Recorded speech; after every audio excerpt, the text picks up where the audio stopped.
So this is a very common activity. Also, students are asked to do a role play, but it's not a task. So I'm gonna lead you to some examples of tasks. But in this example, this is still not a task. Why? Do students use language freely to achieve a communicative outcome?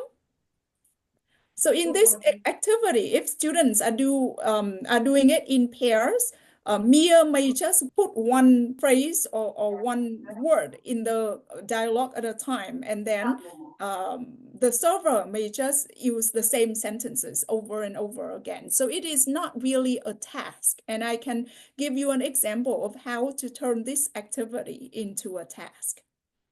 Okay, now because I'm talking about language proficiency today, apart from communicative competence, I want to ask you this question, and I want to show you some really interesting information.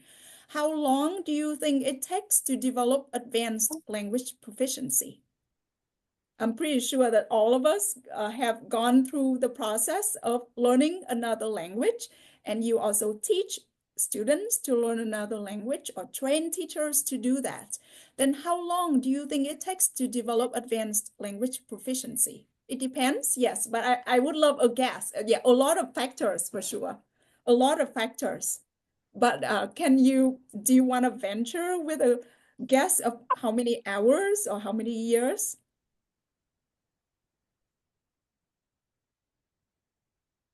Or when you say it depends on multiple factors, what factors? Many years. Yeah. How many years? Advanced, let's just say as advanced as you, right? Your process of learning a language to get to this really advanced level, how many years does it take? So 1 year, okay.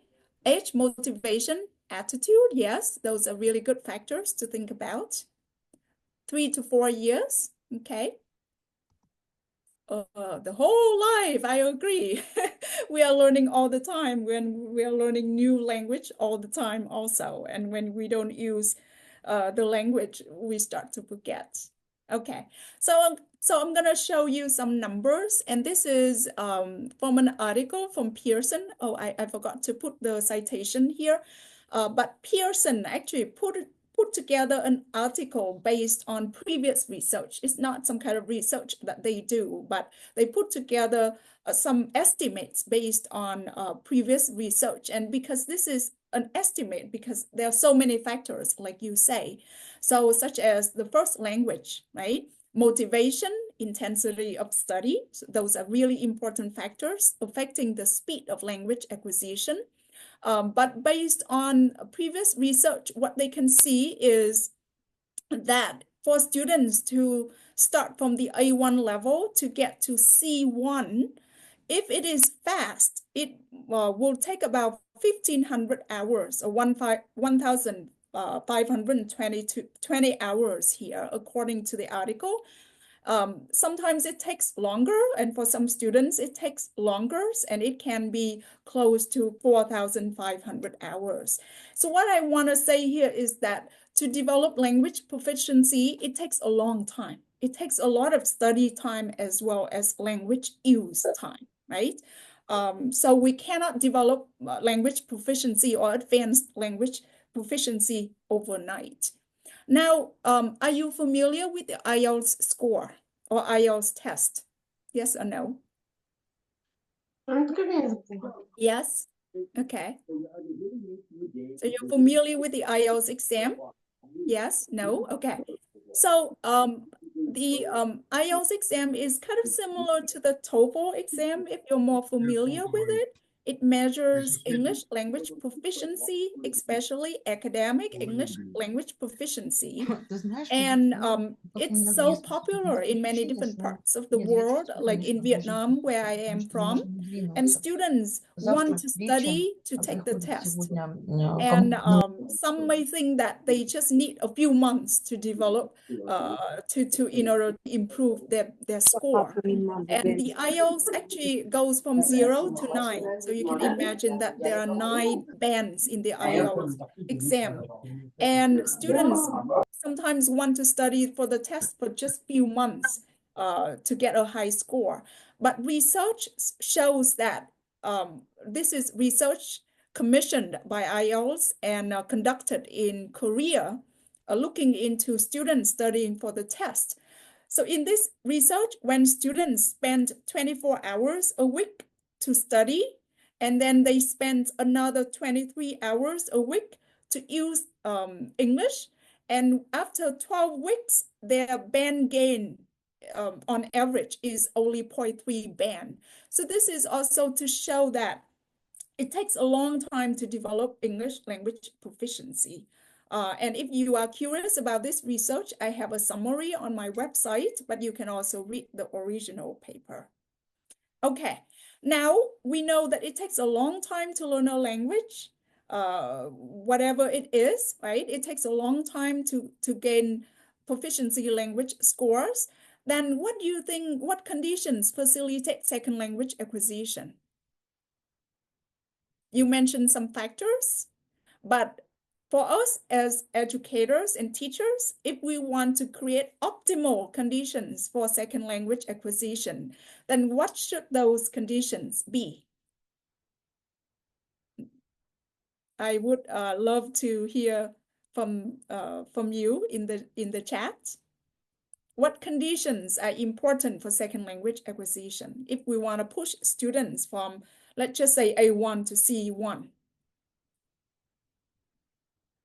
More space students to practice. Okay, space is a little bit ambiguous to me. Exposure, okay, exposure to second language, doing the best to motivate. Yeah, motivation is important. But then we teachers can also play a role in motivating them, right? English environment, okay, so the environment that maybe allows students to use the language more. What else?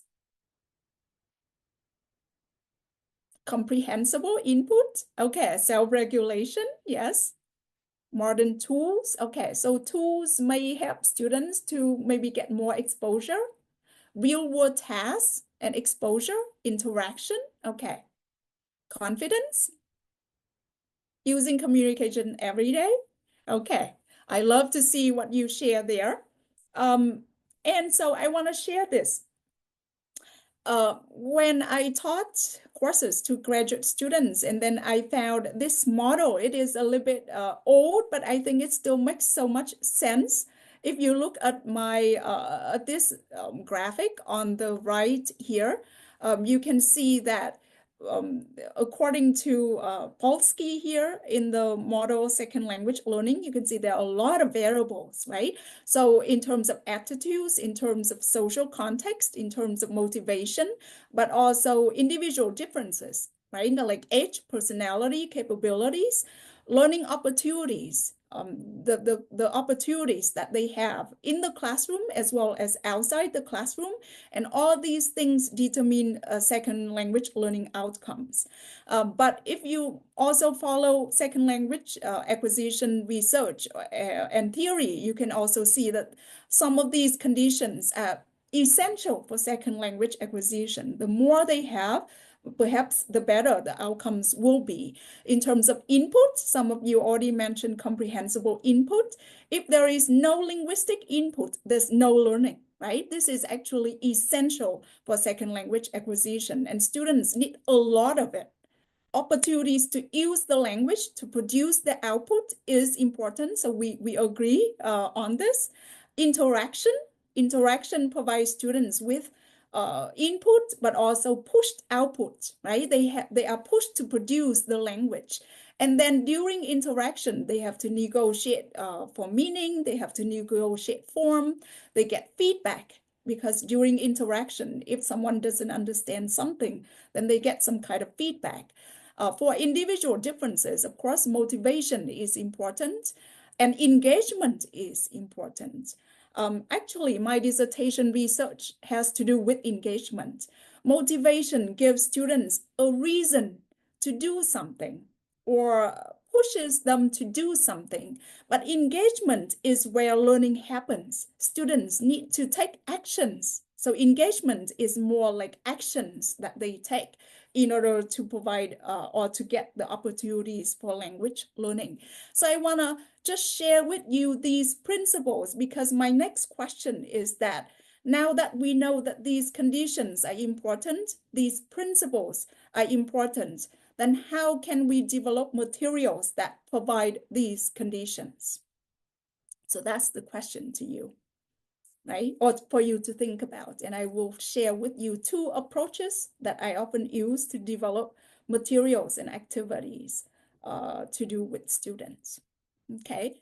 If you believe these things, then when we teach or when we train teachers to teach, then how do we actually develop activities and materials that encourage or that provide these conditions? So in terms of applying second language acquisition principles in materials development, I often use two approaches because today I talk about both texts and tasks. And so the first one that I want to introduce to you here is called a text-driven approach to materials development. And it was developed by Tomlinson. I know that the screen has a lot of information here, but I think I can explain or walk you through quickly. So in a text-driven approach, the starting point is an engaging text that students can get exposure to. An engaging text can be something that they read, or something that they watch, or something that they listen to, right? When we think about comprehensible input, mostly we get through by reading something that is comprehensible, interesting, engaging, meaningful, or we hear something, right? So our linguistic input comes to us through reading and listening, except for those who are applied, then they need to use their hands and maybe a different system there. So in this approach, the starting point is an engaging text, something that students can read or listen to. And to prepare students to be engaged with this text, you can, the first step is to get them ready to read the text or to listen to it. And to get them ready, you may need to activate their background knowledge. You want them to imagine. You want them to think about a similar experience. It's not about pre-teaching vocabulary. It's about preparing them mentally for the text. And then when they read the text or listen to something, you provide them the opportunity to actually experience it. So they need to have the opportunity to experience the text and to relate it to their personal experience as well. After they do that, then you ask them for their personal response.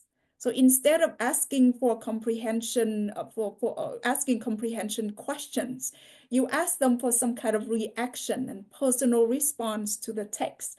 And maybe if they cannot produce a lot, then you ask them to draw or to mime when they express their understanding and personal response to the text.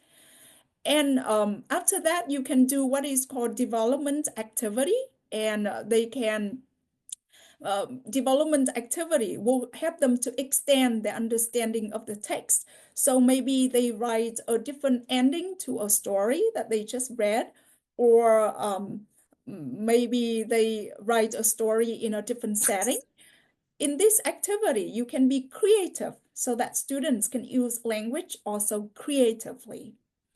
The next step is called an input response activity. In this activity, you ask students to go back to the text to study it and to learn maybe language from it. So we are language teachers. We like teaching language. And this is when you can draw their attention to the language form. And then finally, you may ask students to revise what they have produced before so that now their production is better, their output is better. Okay, so I know I talk a lot about this, but I can also share the slide here if you want to take a look in more detail. So let me give you an example here. Do you know the speech, I Have a Dream by Martin Luther King in the US? I have a dream. Yes, yes. Yeah, so it's a very famous speech. We can say that it may perhaps is one of the best speeches in American history, right? And because I teach in the US, and so when international students come to the US, I also use the speech to teach grammar, actually. But I use the text-driven approach to teach the speech. So before they listen to the speech, I asked them to share what they know about Martin Luther King Jr.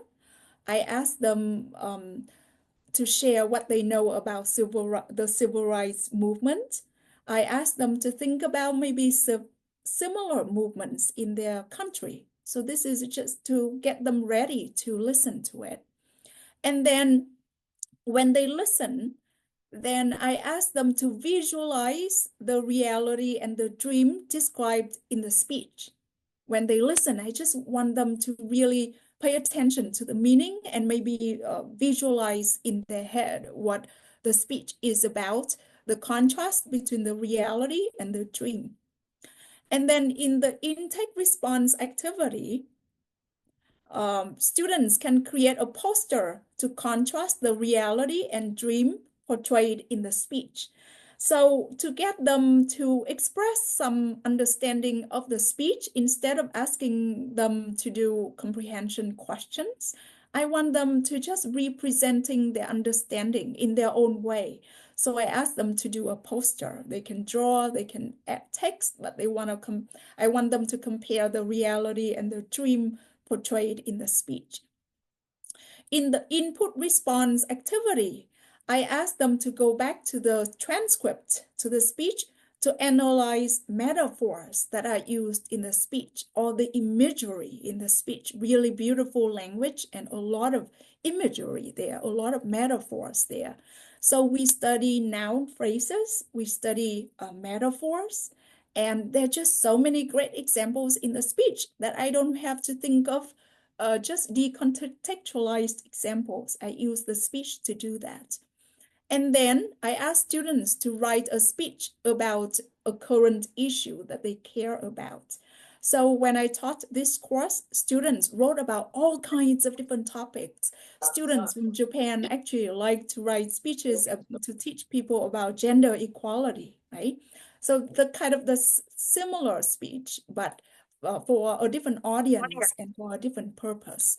So this is an example of a text-based approach. And I use speeches and stories to do this because they are interesting. The starting point should be an interesting text or something that students may enjoy. Okay. And maybe I'm gonna give you another example, and then I can take questions a little bit if anything is still confusing here with the text-driven approach. So now with this approach, I use it for everything. I use it a lot in my teaching because, again, the starting point is to find something interesting for students to read or listen to. So I and my colleague have published a book in Vietnam with 50 activities to enhance language skills at home and in school for elementary school kids. And among these 50 activities, we also use this text-driven approach to develop some. And this is an example. I actually used a poem from a kid, and I love the poem. I read it. I actually helped her to publish her collection of poems into a book. So I love the poem. I think it's really interesting. It was written by an 8-year-old girl during the pandemic, and I think that students can relate. So I use the poem, and the first activity in the book is just to ask students to think about their experience. So what beautiful garden have you visited? And then I want them to again visualize and imagine. Close your eyes and visit it again in your mind.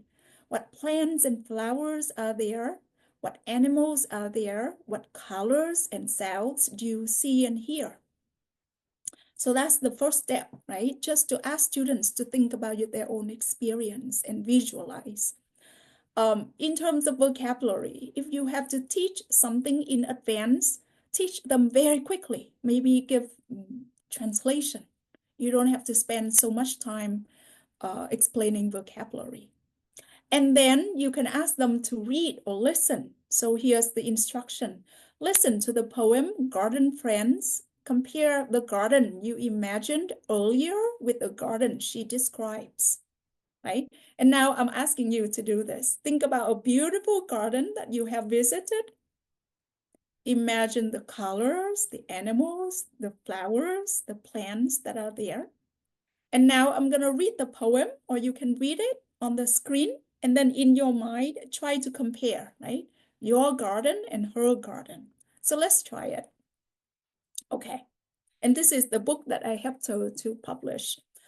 Um, Garden Friends by Iris Nguyen.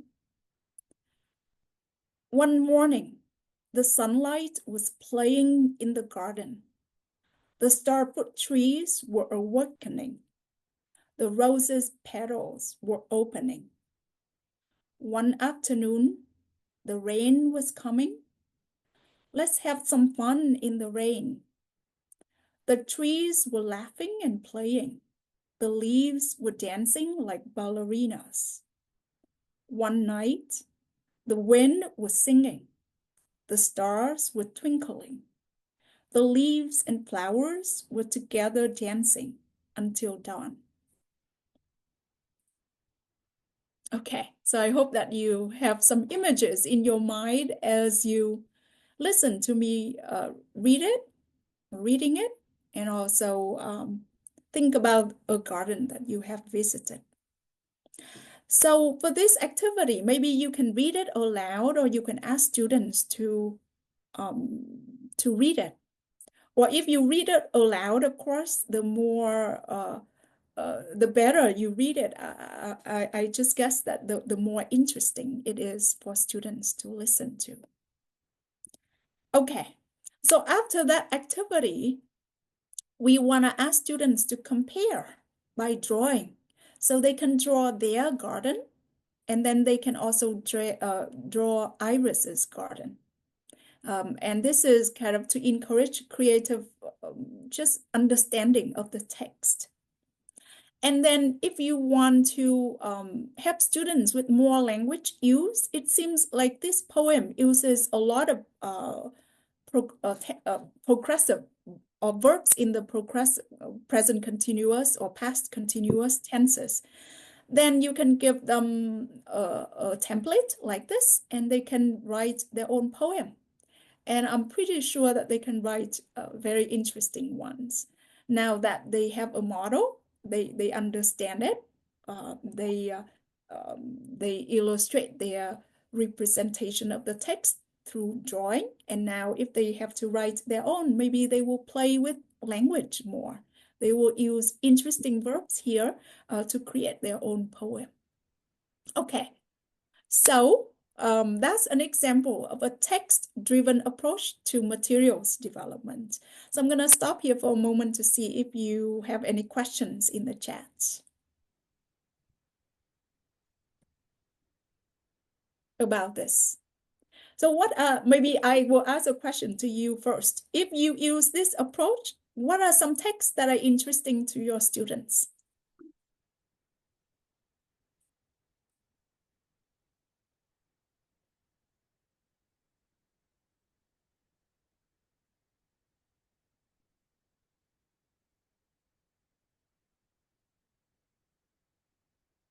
What texts may be interesting to your students? Well, what are some of your favorite texts that you have used in your teaching? When I use the word text, I use it in a really broad sense, right? Anything that students read or listen to or watch. Okay, Nobel Prize winner speech, yes. It doesn't have to be a speech. It can be anything that is engaging, interesting. I have used TED Talks, Malala, yes. Global topics.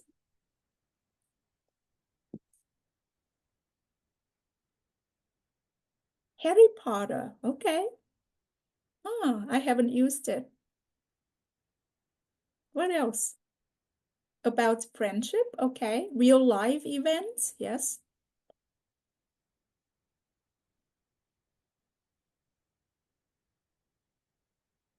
If you want to find engaging texts, you have to like them first, right? If you don't even like the text, the chance of your students liking it is even lower. Cooking, poems, yes. I like poems too. Cooking recipes. Nursery lyrics, yes. Life and their beloved celebrity, okay. It's important to think of topics that students may be interested in. School poems, rainbow parents, prepare your own text. It was interesting. Poems, debates. Okay, topics about everyday life. Okay. Your Poems. poem, yes. Okay. That's great. So maybe what it shows is that if you only use the textbooks from some global course books somewhere, you may not be able to find these engaging texts. So we need to bring in more engaging texts that you yourself are interested in. And then you can develop more activities around the text. And I have shared a framework that allows you to do that, that provides conditions for second language learning. Comprehensible, meaningful, engaging, meaningful input. And then we do have attention to form, but attention to form is done after students already understand the text. So meaning comes first. And next, I will share with you the task-based approach, and it's kind of the same, meaning first. Engage students in communicating and understanding meaning first. Poems, okay, I would love after this presentation to have some examples of your poems, if possible. So maybe I'll be in touch with Marwan or Dr. Salma here, if you can share poems from that you wrote. Okay, so thank you for sharing. Let me move on here. So I even use this approach in teaching IELTS. And if you're familiar with the IELTS exam, in one part of the exam, students have to give a 2-minute speech. And to teach students how to give a speech, then I actually provide them with a lot of speeches to listen to, right? Again, the idea that they need input and they learn language through texts. So I provide them with actually in my app, and I will talk about the app a little bit later. In the Actually Speak app, I have 62-minute speeches recorded by teachers and speakers from all over the world. And then students have to listen to the speech and do some activities with it. But my idea is also the speeches have to come from real people. They have to be real stories in these speeches. And the idea is for students to be more interested in it. I do present vocabulary, but I present it really quickly. Students can just go through these words really quickly by clicking on them to see a translation. And then they listen to the speech. And when they listen, they just listen and take notes and engage with it. And then after that, I'm wondering, do you want to try to listen to this speech? I can share it with you on the app if you're interested in. I don't know. Maybe maybe we don't have much time. So I will talk through this very quickly. And then after they listen to it, I do have some really quick questions for them to show their understanding of the speech.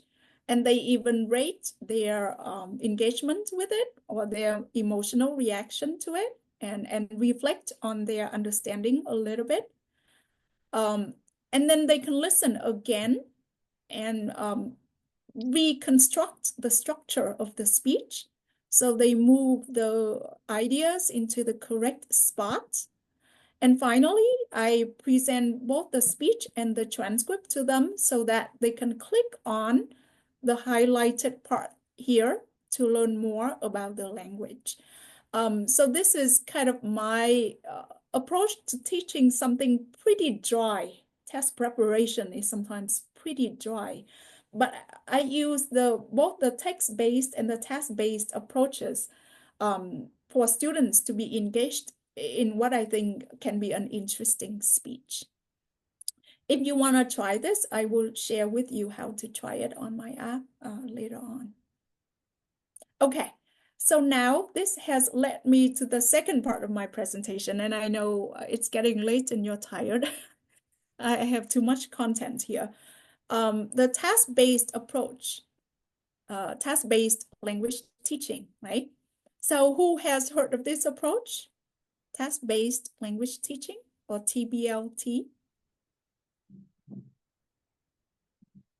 Have you heard of this? Yes, sure. Yes, very famous, right? I used it. Yes.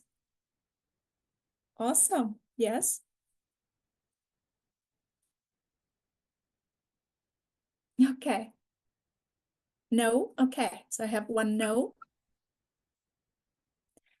Okay. I hope I have enough time to cover it all, but if not, I have recordings and stuff also. But I'm gonna talk a little bit about the definition of this approach, criteria of a task, what makes a task types, the different types of tasks, and then task implementation considerations. Okay, so what is TBLT? I'm sharing with you a definition from Professor Rod Ellis. And actually, I hosted him for a webinar 2 years ago. And this definition comes from his webinar. And then later on, he allowed me to post the text on my website. So I will give you the reference or the link later on. Have you heard of Professor Rod Ellis? He is a leading scholar in this area, right? Second language acquisition and task-based language teaching. For many students learning second language acquisition, we know his big book of second language acquisition, over 1,000 words. And he also said that that has become a reference book, and that makes him one of the most cited scientists in linguistics in the world. Okay, but anyway, he was my dissertation supervisor, so I had the pleasure of studying under him. This is the definition. I know a lot of text, you can read it, or I'll read it aloud also. Okay, so task-based teaching views learning as taking place holistically and incidentally as learners perform tasks that involve listening, speaking, reading, and writing. Teachers do not teach language. Rather, they facilitate its development. TBLT differs from traditional language teaching in two main ways. Okay, so let me unpack this a little bit. There are two words that are highlighted here, holistically and incidentally, right?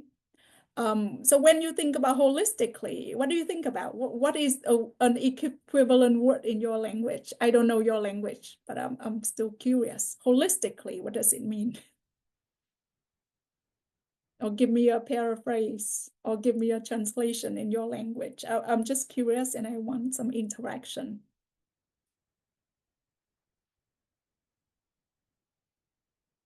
Yeah, language as a whole, I love that. That is a really good explanation. Integrating all skills, yes. In general, okay. Yeah, so treating language as a whole, integrating all skills, right? More comprehensive. So I love those, not any specific aspect. Yes, I love that. Incidentally, what about incidentally? How do you explain or unpack incidentally? You can use the opposite of incidentally is what? What's the opposite of incidentally? As it happens, I love that. So addressing language as it arises or as it happens in a task, right? Happily, okay. So sometimes I like to use opposites to explain it. So the opposite would be predetermined, right? So you determine something in advance to teach. Um, and then the second sentence is also really, I call the word radical. This is task-based language teaching is really different from traditional because teachers do not teach language. Yeah, by chance is a good paraphrase too. By chance, incidentally, accidentally. So teachers do not teach language. Rather, they facilitate its development. And then task-based language teaching differs from traditional language teaching in two main ways. There is no attempt to teach specific language forms directly. Learners learn naturally by performing tasks. So it is not about teaching one discrete form in our language. Like if you are using TBLT, you're not going to say, today we're going to learn the present simple tense. Or today we're going to learn 10 new words. That will be teaching discrete forms, specific language forms. And then number two, a task-based syllabus just consists of a list of tasks. There is no list of the grammatical structures or vocabulary to be taught. So in the traditional approach, usually we list the language forms or structures we want to teach each day. But if you follow a task-based syllabus, you're going to just have a list of tasks to teach or to cover. So it is actually very different from traditional language teaching, and that's why it raises a lot of questions. In the webinar that Rod Ellis delivered when I hosted it, then he addressed the questions that teachers have. And if you have a lot of questions in your mind, I can share with you that webinar later on too. Yeah, but the task can be prepared to focus on a tense. Yes, that's a good point, and we will touch upon that also. So what is a task? This is an important question to ask because if we want to develop tasks to be used in the classroom, then what is a task? And I'm giving you a really general definition here, but I think it captures the idea really well. A task is an activity in which a person engages to attain an objective and which requires the comprehension and or production of meaningful messages. So a few things to pay attention to that usually when we are engaged in a communicative task, we want to achieve an objective, right? We want to attain something. We want to achieve an objective. But in order to do it, we need to understand meaningful messages, or we need to produce meaningful messages because it's a language task. We're talking about a language task here. If you think broader, you can think of a task as something that we do. So washing the dishes is a task, right? It doesn't require a language though. but you need to do it to obtain an objective. You need to have the dishes that are clean, and then you need to take actions to get there. So in terms of real life communicative tasks, you can think about ordering food in a restaurant. A very simple example. In this task, if you want to order food, you have to produce meaningful messages.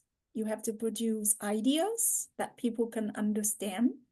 And when the server says something back to you, you need to understand it. So that's why there's this comprehension and or production of meaningful messages. Okay, does it make sense?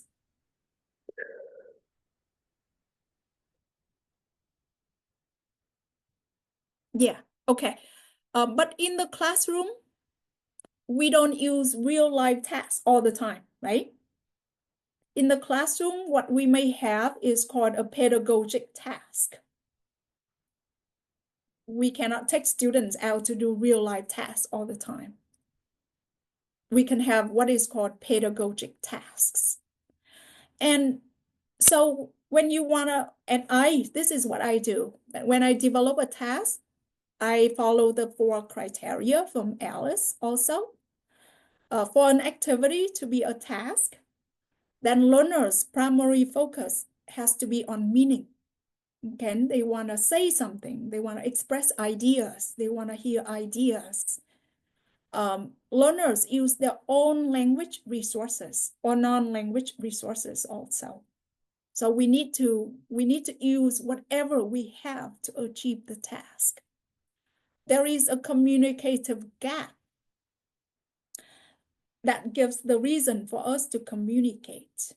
So I hope this is true, but for now, maybe the reason for you to listen to me is because I have something that you don't know that you want to hear, or something interesting, or some new ideas that you want to hear, right?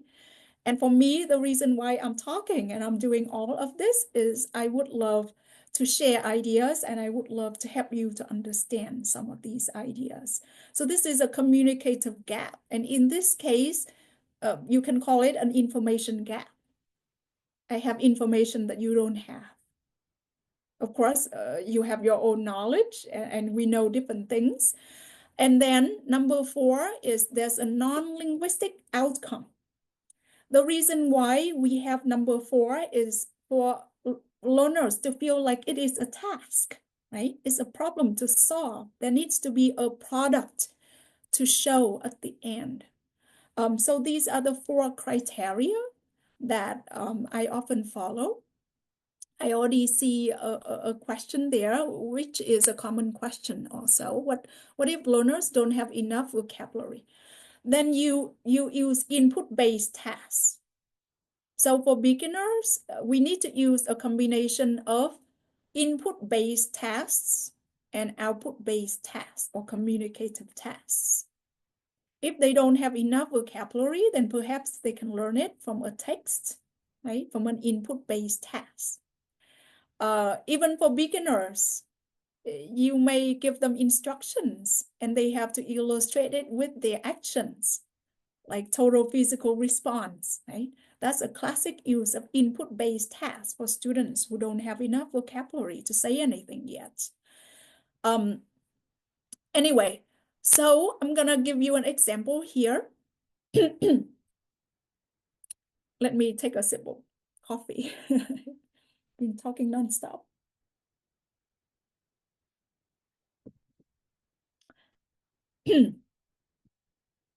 Okay, so an example, and then I'm going to analyze it to show that it meets 4 criteria of a task. You can see on the screen 4 pictures, right?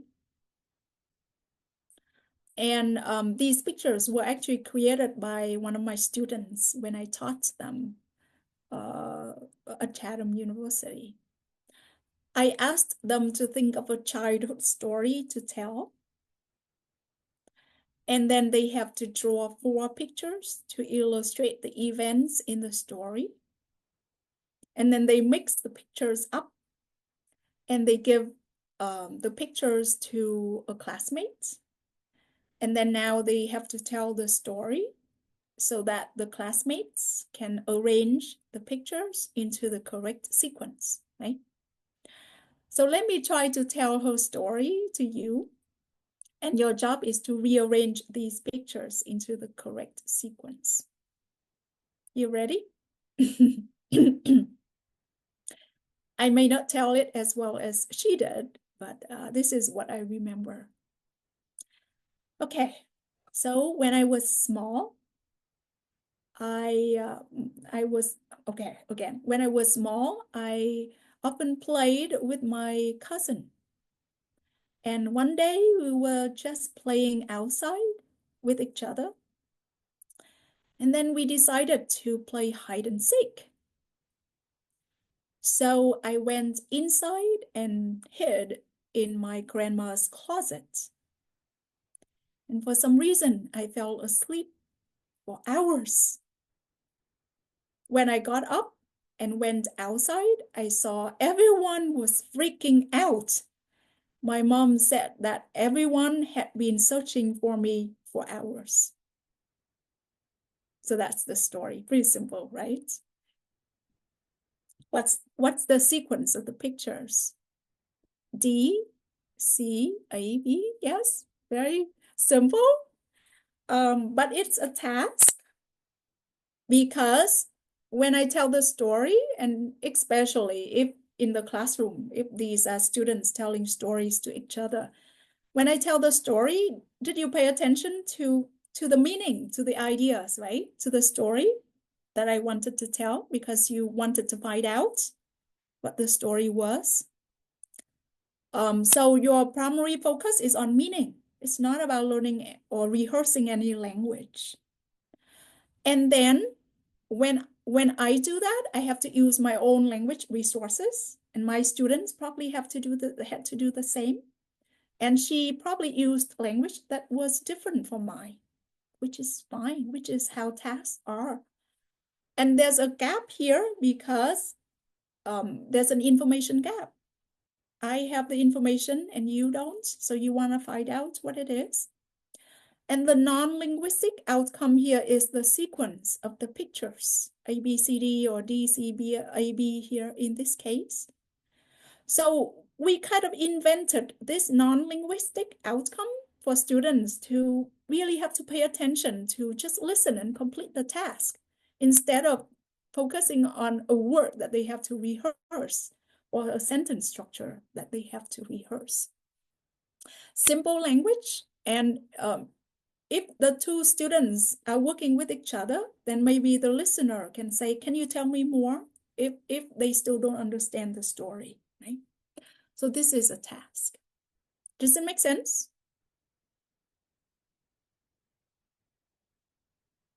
With the 4 criteria? And someone just mentioned something about vocabularies. I want to just comment, it's good to give them some vocabulary. Yes, in task-based language teaching, giving them some quick vocabulary as resources is okay. But usually the idea is not to pre-teach grammar so much because learners learn grammar by performing the task. Okay. Don't the learners need any prompts to be given? Do you mean model? So prompts are the instructions, right? You need to instruct students how to complete the task. So for that for this task, I told students you would have to think of a story in your childhood. Maybe think of an interesting story. Next you would have to draw 4 pictures, and then you would have to cut up. So that's more like instructions. Yes, very important. That's the core of what we do, giving instruction to students. But in this case, giving instruction of how students can complete a task. But if you're asking about giving a model, then I do that too. I would be telling my own story. So usually also my approach is that when I ask students to do something, I do it myself. If you ask students to be able to tell a good story, you need to be able to do it too and give it as an example. So if you want to use a model in task-based language teaching, you can do that. Turn it into a task, right? I'm going to tell my own story. Here are the pictures you have to arrange. Or I'm going to tell a story and you're going to maybe draw some quick pictures to illustrate the story for me. Yeah. Okay.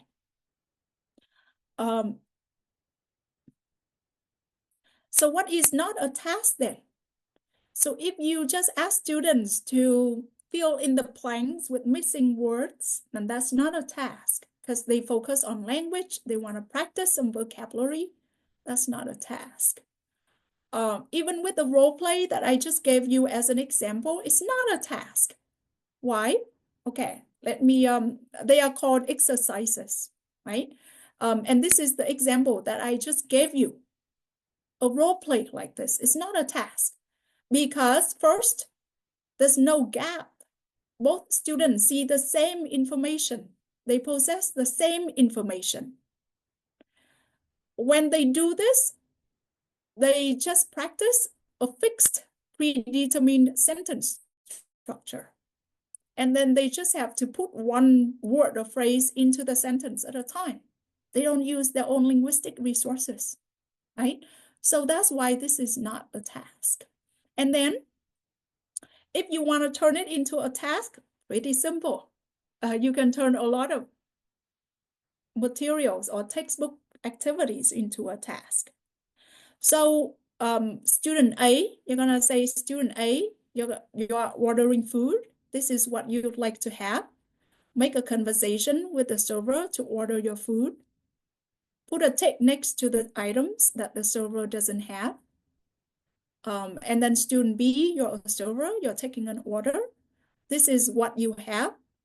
So when the customer orders something you don't have, you have to take notes. And now this is a task because when students have to do it, they focus on communicating meaning. They have to say things for the other person to understand. There's an information gap, right? They use their own linguistic resources. For beginners, they may just say hamburger, hamburger. Maybe they cannot form a long sentence, which is okay. And then the non-linguistic outcome here is the tick marks that they have to put, A has to put on the paper, and the server has to take notes, right?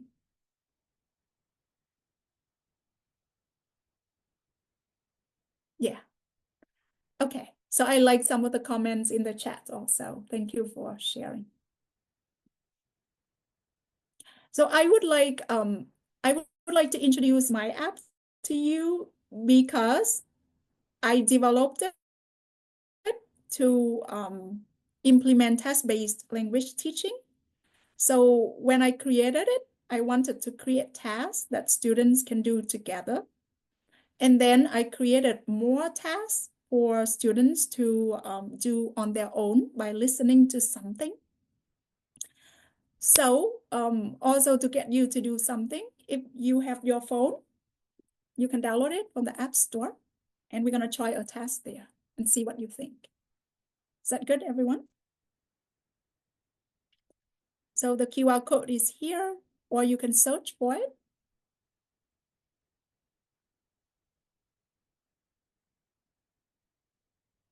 I connected to my phone. So if you are on the app, okay, you can click on this, Learn with Courses. And then you can click Available because these are the courses that are available. But for me, because I already, then you can type the word kids. It will bring up this course. And you can try this task. So this is what I call a picture difference task. That is one way. One way because you only listen and do. The information flows is one way. If you need me to share the screen again, So you download it, create a learner account, go to learn and search for 30 tasks for kids, or just type the word kids, it should show. Okay, so let's do it together here. So I'm gonna click on the task here. You can look at my screen. Are you seeing the app shown on my screen? So in this task, first you review some vocabulary very quickly. So you can say that even I do this, that in terms of letting students reviewing vocabulary. I hope you can hear it because the sound is from my phone. Let me see, let me make it. Okay, I'll make it. Gift box. You just have to do a matching. Parachute. Beard. The moon. And this is for kids, so it's very simple. And now you're gonna hear an instruction. Hi, this is Hallie. Let's look at pictures of Santas today. Are you excited? Let's get started. Okay, so what you're doing is that you're looking at a picture and you're listening to something, to Hallie describe her picture. And now you're gonna have to choose the difference or the differences between her picture and yours, okay? My picture has 5 Santas and a boy. There are 3 Santas in the front and 2 Santas in the back. Okay, so now in the chat, if you're following with me, you're gonna listen to Hallie to see if you can find a difference between her picture and the picture you're seeing here. Let's look at the Santa in the middle. He is carrying a big bag of presents. He has a long beard and is laughing so happily. What's your Santa doing? Is he laughing? Okay, have you found a difference? So this Santa in the middle here, he's carrying a big gift bag and he's laughing loudly. But in this case, he's not laughing. So you can click on it because it's a difference. It's not the same as what Hallie's picture is. Okay, let's listen to another one. The Santa on the left is also carrying a bag. He's holding a big gift box on his right hand. What's this Santa doing in your picture?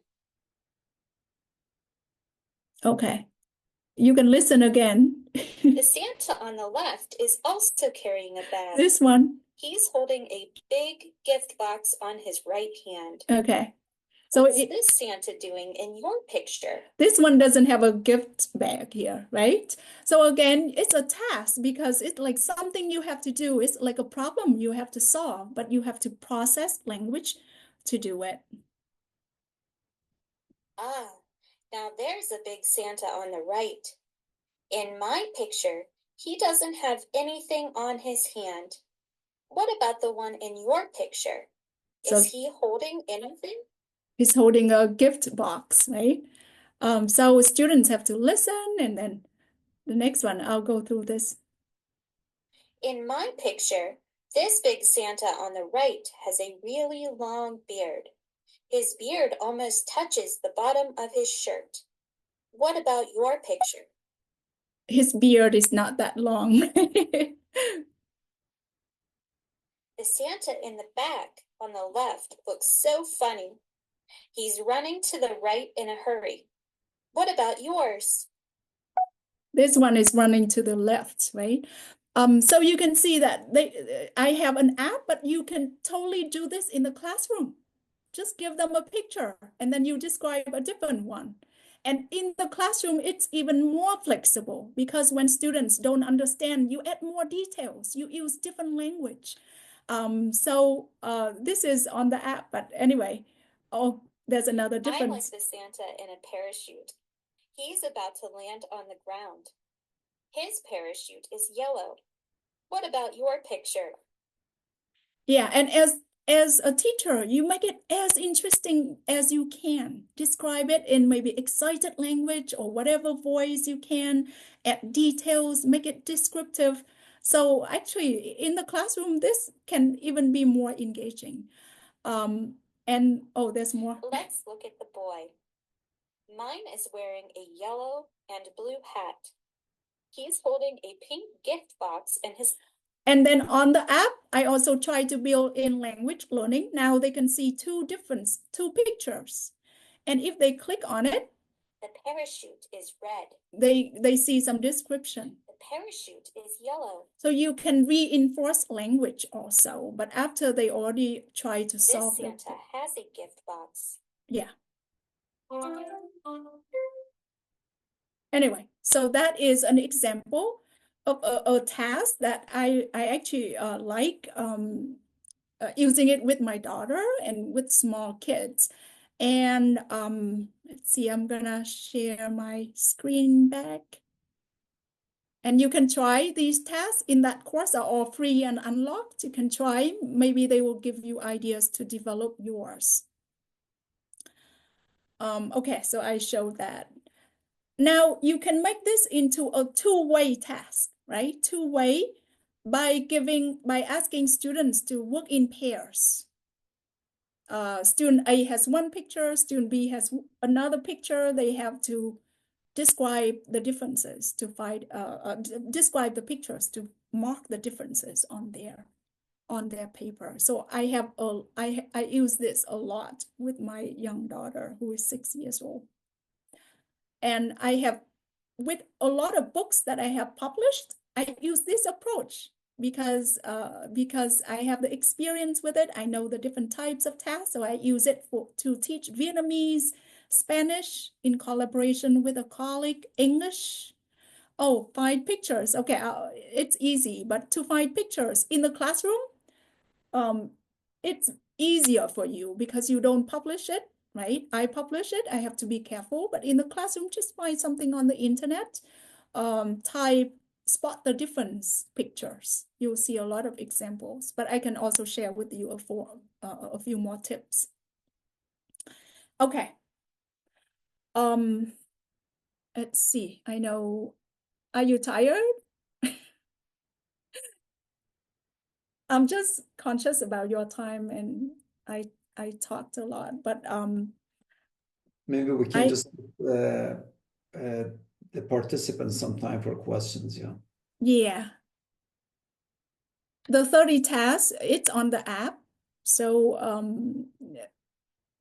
I can share with you that screen again, where to find it. So you have to download the app first. You create a learner account. And then you click on tap learn here or learn with courses here. And then you search for 30 tasks for kids. Yeah, can send the recording, yes. Or I'll send a small blurb so that Marwan can share. Okay, this I will go quickly. Now I gave you a few examples, but if you want to be creative in this area, there are some frameworks that help you to develop many different tasks. When you think about communicative gap, you can think about information gap, right? Students have different information. Or the picture differences task is information gap, but information in the pictorial format. That's interesting. Students have different pictures, see different things. Opinion gap. If students have different opinions, then that is also a reason for them to share and to debate and to discuss, right? Decision making is an interesting task because it gives students even a stronger reason to work with each other. If they have to make a decision together, then they have to share more and then they have to talk more to come to an agreement. And then there's language focus. So someone just mentioned that although we don't teach grammar explicitly, you can build tasks that make the use of a form essential. I actually have a lot of examples in the app for teaching pronunciation. I may not have time to show you examples, but so you also have language-focused tasks. This is a classic example. Have you heard of this? Jigsaw reading or jigsaw viewing? Yes. Maybe you have heard of jigsaw reading in the sense that if you need for students to read, let's just say an informational text about, I'm just making things up, about the life cycle of a butterfly. And instead of having students to read the whole text, you ask half of the students to read the first part, half of the students to read the second part. And now they have different information, so they can pair up and share the information, right? So that is jigsaw, putting together puzzles, right? Or puzzle pieces. But you can do this with videos too. And this is the creative part of creating tasks. I love this idea, so I want to share it with you. That if you choose a short film, a silent film, and then you ask half of the students to watch half of the film and half of the students to watch the other half, then they have to come together to tell a story together about what the film is about. That's quite interesting because there's so many interesting short films out there that are already kind of really engaging, emotionally appealing to students. So I actually want to show this to you quickly, just the first part. No, maybe yes, I'll show it to you very quickly, but I want to share with you first. What do you see in this picture? Type in the chat.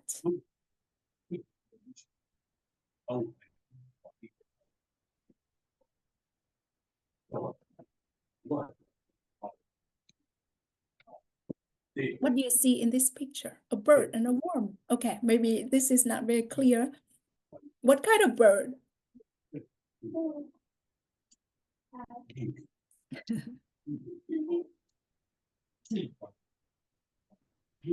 Yeah, so it's actually a sandpiper and a hermit crab. Yeah, okay, so that's all that you need to know before you watch the short film.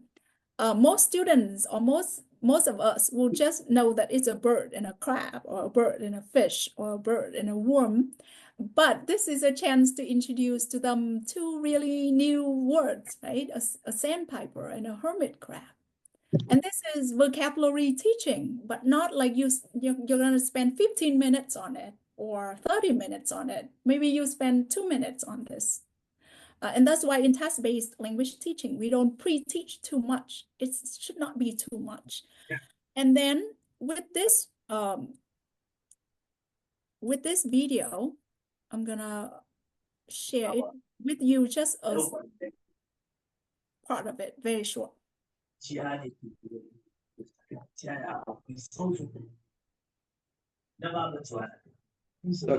Dr. Lind, would you please, because you're the admin, would you please mute Kurdistan, the participant? Yeah. Oh, share sound? Some participants.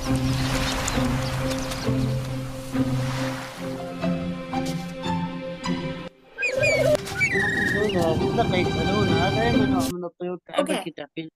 So I just want to share with you an idea that now you can ask students to watch the short film. They have to tell a story again, and it is something that is interesting, not involving language, but then they have to reconstruct it with so that is called jigsaw viewing. Anyway, I think I'm gonna skip this because I don't want to take too much of your time. On my app, you can also have students talk with Edulink AI to do a task with the AI. So that's my take on AI. I develop tasks that for students to complete with AI. And then decision making, then you may ask students to make a decisions of what dishes to have for birthday party, right? So they have to come to some kind of consensus. Dr. Lin, I'm so sorry about the confusion and this interruption. Could you please mute all the participants for a second? Yeah. Yeah, I cannot mute all. Let me see Yeah. here. Okay. أمس كردستان ده ودي كانت مايك ميوت كي وابزنا مين جنابتنا دكتورة كردستان قدر yeah thank you. Okay. So we can continue. I'm sorry about that. Yeah, I'm almost done. So you can also do this task with AI on the app, the decision-making task. And I am also involved in another app called Pangaea Chat. And with this app, students can chat in the target language and get a lot of support. And you can also develop tasks on the app, like an example that I'm showing here.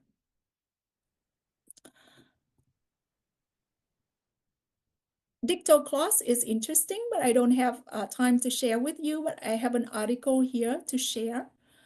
In a dicto clause task, students listen to an engaging text, short text, very short, 3 times. And then they have to take notes. Then they have to work with each other to reconstruct the text. The task is the talking with each other to reconstruct the text. And I was gonna ask you to try this, but then I don't have time. I also have picture sequencing tasks. So for example, students have to describe how to make tea using pictures and then sequence the steps into the correct sequence.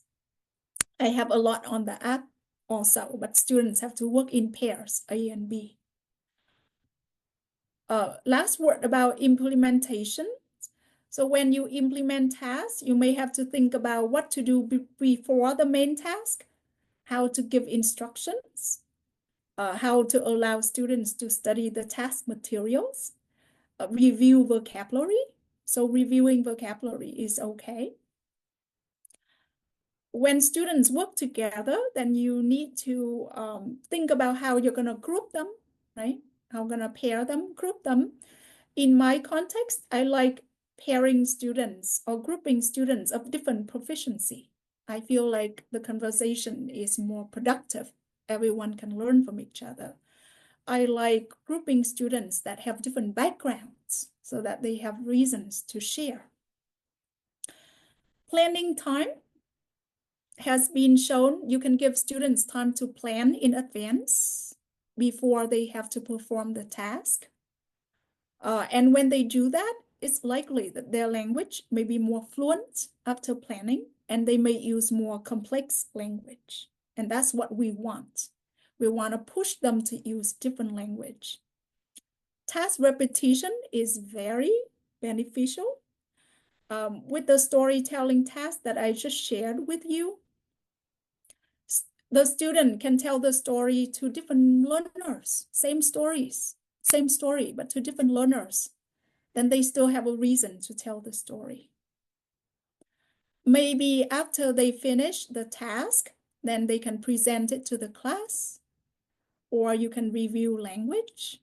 They can reflect on task performance. So this has led me to the end of my presentation, that I have covered the 4 different parts of task-based language teaching here. And my final word is that why do we use text and tasks? Because they provide comprehensible and rich input, because they encourage authentic language use. You can address language needs as they arise in communication. This is the incidental part.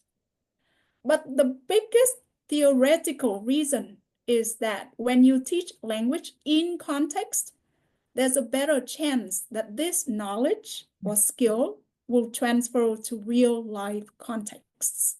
You remember my first example of doing an exercise? Okay, students may do this exercise well, but the chance of them transferring that knowledge from doing an exercise to a real life context is lower than when they get to perform tasks and understand text in context. So this is a way to facilitate language development through text and tasks that involve all of the skills, right? Holistically.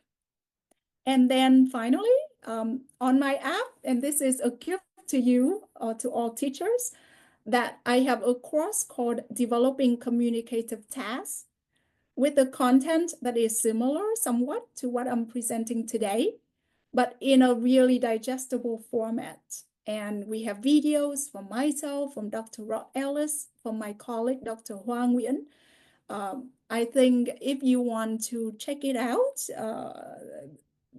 it's on the app and it's completely free and you can share it with other teachers also. Okay, thank you. And I'm gonna stop here. Thank you And very you much. are free to connect with me on LinkedIn or on Facebook. Thank you again. Thank you very Yeah, much. Thank thanks you a very much, lot. Thank you. Lynn. It was very informative and full of engagement and activities and information.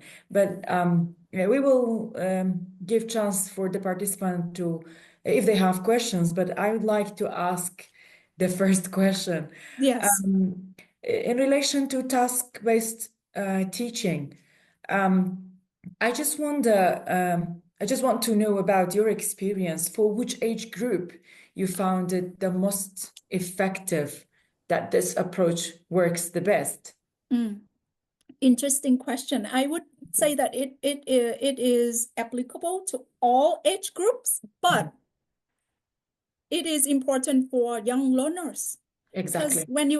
when you explain grammar to young learners, they're not going to understand it or find it useful. So for young learners in particular, text and tasks are the way to go.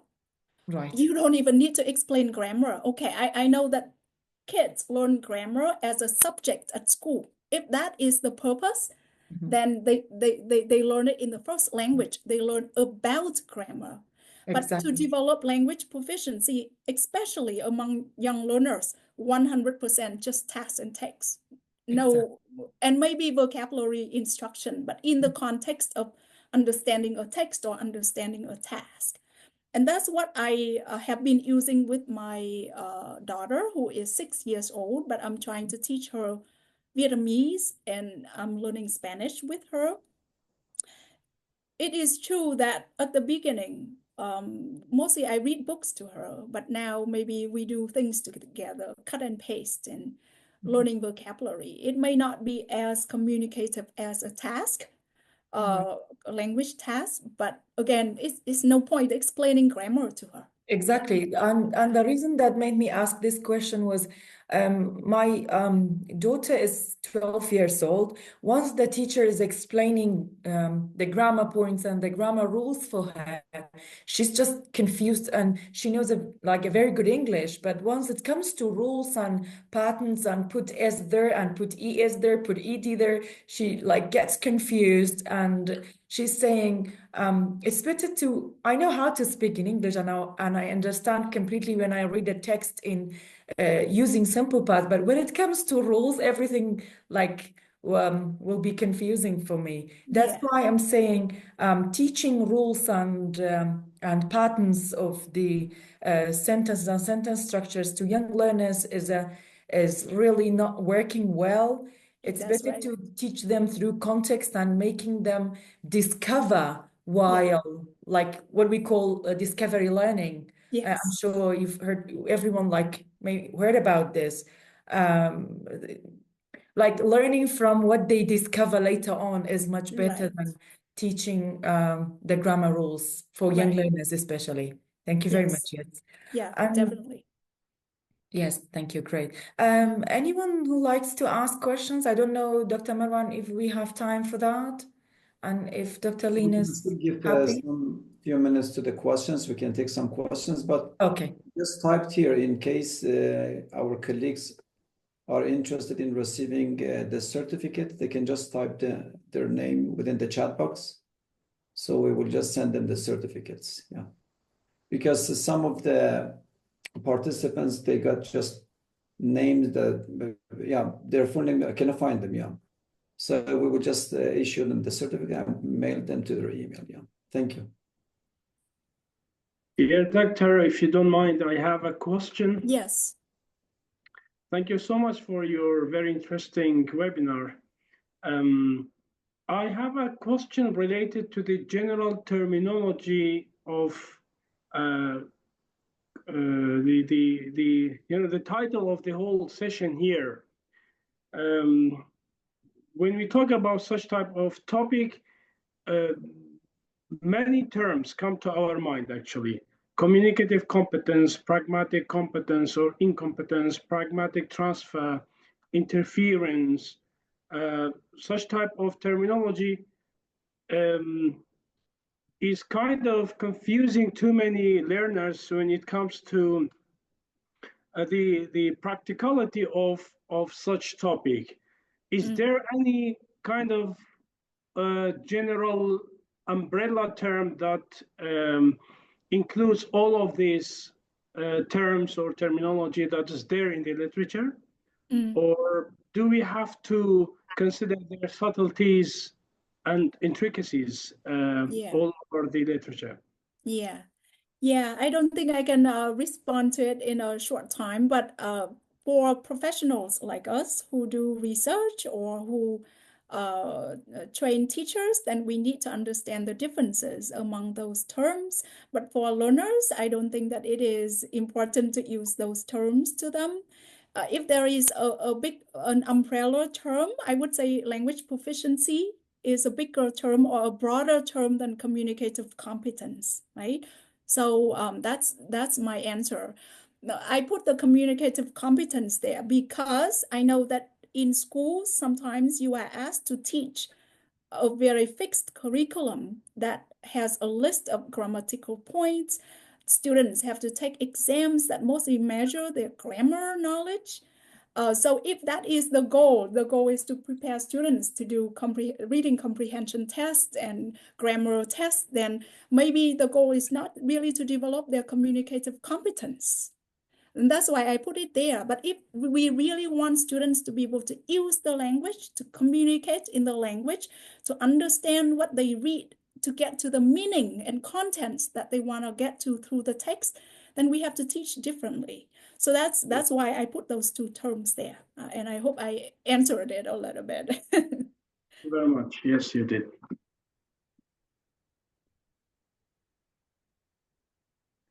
Other Yeah, questions? so thank you so much. I am happy to be here, but I don't want to keep you too long. And let me see if I can open my PowerPoint and share the references in the chat right away so that if you want, but I'm happy to share it to your colleagues here so that they can send an email to you. But let me put this quickly in the chat. Thank you very much. Yeah, and thank you again. Thank you. I'm just saving them. Yeah. So I would like to thank you, Dr. Lin, for sharing your expertise and your experience in this, and just also introducing and letting us know about the application and your application. And I also appreciate Dr. Soma's help for taking care of today's session and moderating your webinar. And I would like to let our colleagues know that we have another session on 15th of February, yeah, that is going to be presented by one of our colleagues, Dr. Himdat. So we will share the details about that seminar or webinar soon. And that's it. Thank you so much. We will issue the certificates and we'll send it back to your emails. Dr. Soma, if you have your final words, please. Yeah.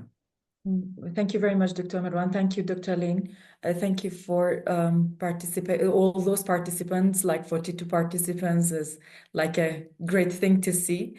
It means that so many people got benefit from what Dr. Lin shared. Thank you and have a good night. Thank you. Good night, everyone.